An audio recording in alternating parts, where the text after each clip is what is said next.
the business of music is a lot freer in that it's very easy for people to make and distribute music too. And what Wendy Lou is pointing out is that artists need to know how to use digital resources available. Social networks are all great. It just takes time to build the networks, be real, interact, be a resource, and don't just promote yourself.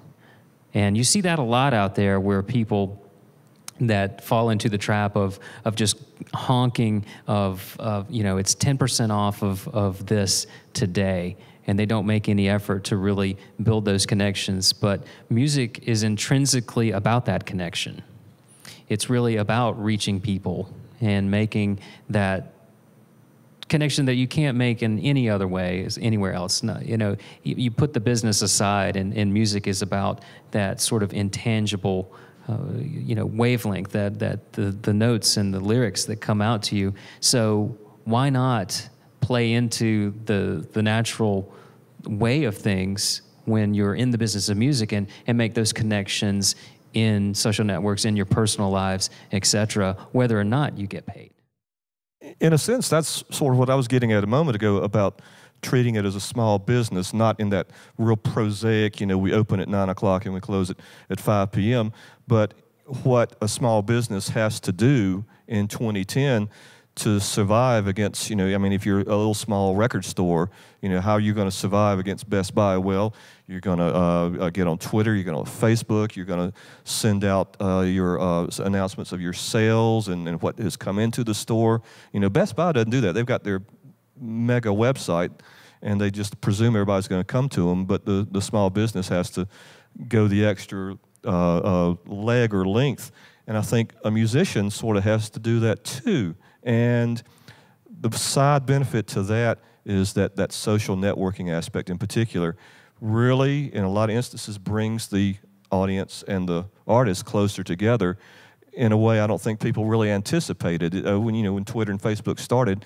it was kind of like, well, this is where I put my shingle up, or this is where I send out my announcements. And now it's this give and take 24 hours a day. I mean, we've got the feed on Twitter for Lingua Musica. It's the same thing. It's back and forth, and it empowers both the artist and the audience, I think.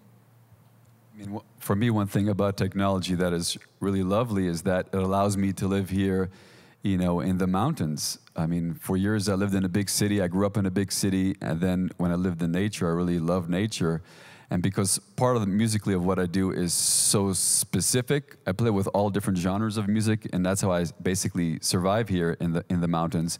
But also, I have my home recording studio, for example, and people send me tracks from different parts of the world. Last week, somebody sent me tracks from California, and they were Iranian, and they were going back to Iran to push it to some famous singer there. I mean, the weirdest stories, and it's all because of the technology. And then simple things like just having a website and just information on yourself is all you need to do. And as Stephanie and I can tell you, sometimes the thing where it is, sometimes it's just like a one-person business. You know, and you do everything, and if you do a little bit of teaching and somebody calls you to play this special event in Nashville, or somebody asks, they want to book your, as Stephanie, her solo thing to do something, she's dealing with all that from her website to being on the phone with them, to contacting emails, and to scheduling is what takes the most amount of time. But that can be distracting at the same time too, right? Yeah, very. I think that's the thing that you know, and maybe it's just the place I'm at and why it's hard for me to engage in a discussion about small business at the moment, because it's really important to know when you're doing business and when you're making art, you know. But I think just to get back to sort of what Wendy Lou was talking about is, I think there's a really curious thing happening now that maybe wasn't happening 30, 40 years ago in the music business. The model, the dream, you know, is to sort of be this, I don't know, rock star person, and you're on the stage and performing, and then somebody else is managing and handling everything, and you're really not very public except for the time that you're there and the occasional interview, and you've got photos and everything, but then you've got a lot of time where you're sort of like under wraps. Well, now, you really, for it to work, and a lot of people have really made it work. Imogen Heap, Amanda Palmer, I'm trying to think of all the folks that really stay plugged into You mentioned technology. Amanda Palmer at the last Lingua Musica is a she's perfect great, example you know, of using it. Yeah. those folks have been able to really build relationships and continue on a daily basis, very personal relationships with their fans, which it's a new thing. I mean, that's not been something that maybe just only in the last 5, maybe 10 years that people have been doing. So I think there's a different kind of musician that is particularly successful in this environment. I think that technology is amazing, and I'm so with you on that about, you know, it gives us so many more options. It's also a little intimidating to be this person that's kind of socially always available and always has their hands kind of plugged into technology. So I think that definitely it's easier for certain people to shine in this kind of modern environment, and maybe then translate this to our topic, which is, you know, to make money, because those are the folks that are those are the folks that have the main line to the fans, the folks that are willing to learn Twitter, that are willing to, you know, plug themselves into whatever the new social networking site is that's going, you know, as well as then, you know, polish up their songs, make sure their performance is great. You know, I think it's easier for some than others, and there's a certain intimidation well, to with some. all the social media stuff, you never want to feel like, what I hear you saying is like you feel like you're selling just whatever it is, whether it's yourself or a show, right? Because it just doesn't, because you just doesn't feel cool. It doesn't feel cool internally to me. Yeah. And when I'm on stage, I could only be in a specific internal place to share what I have to share with an audience, whether it's live or under a microphone. So, anyways, yeah, that's the point. That could be the death of an artist sometimes. And then if you just only focus on promotion, then sometimes, you know, that can make you crazy too. And then what is happening to what it is you're actually trying to share? Just do what you want to be doing in life, and that's what's going to show at the end of it. So. Absolutely. I think it's harder when you go, I need to be on these social networking sites in order to sell my product or whatever. My friend who just got the drum gig with Sting, my good friend of mine, he doesn't even have a Facebook page. He barely has anything. Yeah, I love He's it. still playing, I love hearing that. I mean, just because I feel like social networking and Twittering and everything, you know, it's a lot like being in a park, you know, except you're in a park with like a zillion people instead of just hanging out in Central Park. You're hanging out on Facebook or you're hanging out on Twitter. And if you're comfortable there, then that's great. That's your place. You know, that's where you interact. That's where you're yourself. But if you're going on there going, I need to do this, people tell me I need to do this, you know, then I think it's a lot scarier. And so I think coming from that place of just whatever it is you do, just doing that 1,000% is where I would advise, you know, a young musician to sort of come from. You know, I think this also applies to people that are just engaged in music in a lot of different levels, whether they be musicians, DJs. I mean, speaking as a journalist, for example, I edit Blurt magazine, and before that I was managing editor for Harp magazine. And midway into the gig, I start thinking, wow, this isn't quite as much fun because I'm not getting to write. And that's why I got into it in the first place, to write record reviews and get free records, but, you know, hang out with musicians and go to shows and then express myself, my love for the music. But there I am having to take care of the business end of running a magazine, and it kind of sapped. So I know exactly what you're saying, and I think the same would apply to a DJ. You know, you've got to, you know, you get to go on the air, right, and play music and thrill people, but then there's the other, you know, 7 hours out of the gig that you've got to do all the, you know, kind of behind the scenes stuff. Yeah, exactly. Well, pulling it out a little bit to the larger picture too, and wanting to look at the business of music in general, and everybody knows that there's more and more music these days. But it also seems that the whole amount of money that the music business gets keeps getting smaller and smaller. And you can look at a lot of examples of this, especially over the past 10, 15 years, especially over the past decade. What's really good for music? What's really good for everybody? Is it really good that we have so many records out there that you can't ever hope to listen to them all? And there are a lot of them that are really good. And at the radio station, we get so much music that so much of it is good, it just becomes a dilemma at some point. It's just like, I can't even remember because I've got too many good things. But in even a broader sense, you know, can we point to any one thing and say, you know, we need to be doing this better? You know, the music companies themselves, you know, labels are in a spiral. They're in a real jam right now. Is there any one thing that we can point to and say, look, you know, this is the line in the sand. This is something that we need to be doing?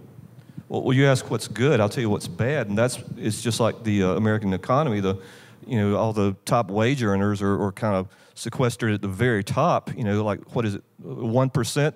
And so it's like the Republican contract on America. Oh no, not a contract on America. Yeah, it is a contract on America. So it's the same thing. It's like the music industry, wanted to make sure that they concentrated all the wealth in the superstars and blockbusters, and there wasn't anything left to trickle down to the artists. I mean, the independent artists and the ones kind of working at a mid-level.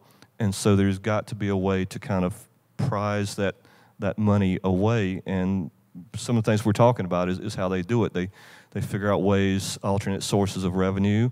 It used to be uncool to place your music in an ad. Now it's a viable revenue stream.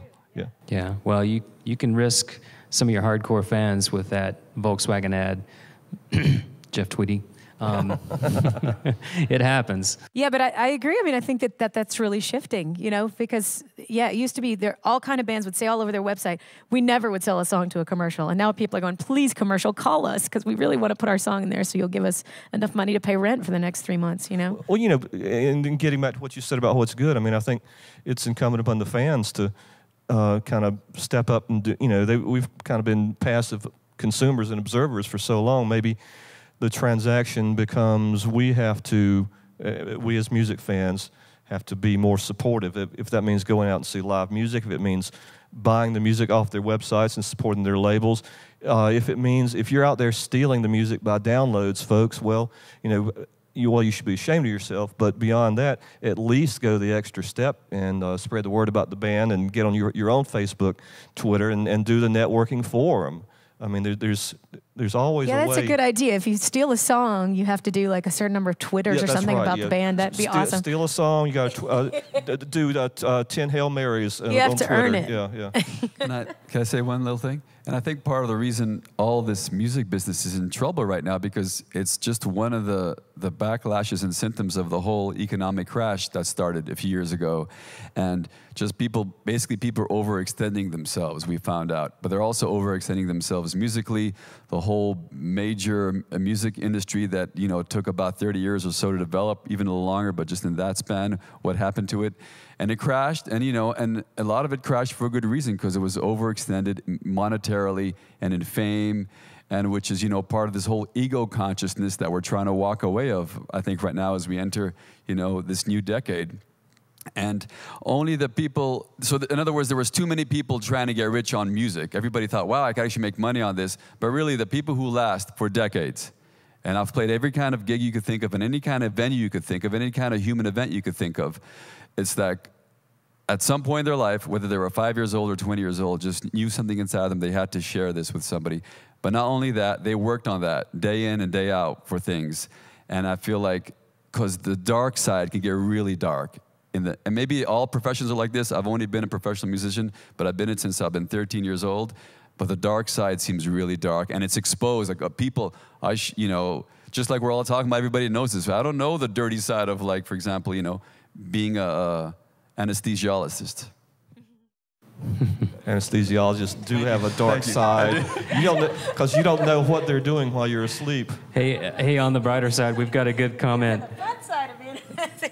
We've got a good Twitter comment from Barbie Angel twittering to the # Lingua Musica, that's the hashtag Lingua Musica, saying that as the follower of musicians, I like to be involved with what is going on with an artist. Now, there's a lot more of that going on these days. Fan funding, artists that are basically taking their next project directly to their audience and saying, okay, help me out with this. More examples of companies like Kickstarter getting a lot of press and people collaborating on projects and going out there and saying, hey, kick in a little money to help keep this going. We're doing a little bit of that on the linguamusicalive.com site, where you can go and actually donate a little bit of money to us for being up here and entertaining and hopefully enlightening you. Before I forget, also would like to thank one of our sponsors who is not on our website, but we just picked up today, Acoustic Corner. just next door. Fine musical instruments, rentals, repair, instruction, acoustic-corner.com. Thank you so much for watching us here on Lingua Musica. We're going to be talking about great concerts coming up next, but first, give it up for Grammar School.